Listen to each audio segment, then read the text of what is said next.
Magandang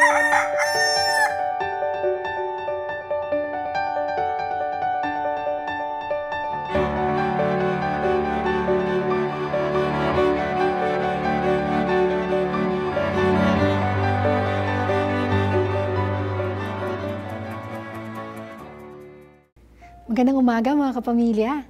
Magkape at pandasal muna tayo. Ako si Risa Singson Kaupeng, Editor-in-Chief ng Kirigma Magazine. Nakakamangha ang kwento ni Jonah sa Biblia.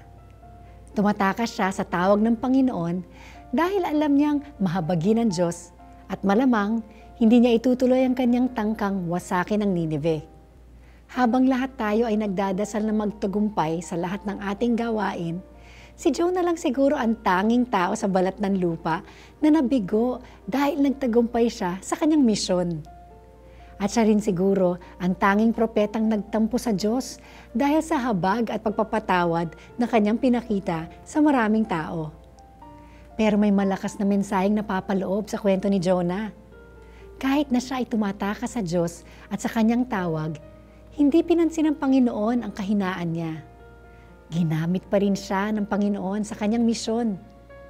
Madalas, sinasabi natin na hindi tayo kwalipikado para sa gawain ng Diyos dahil hindi tayo nararapat o kulang ang ating talento o masyado tayong makasalanan.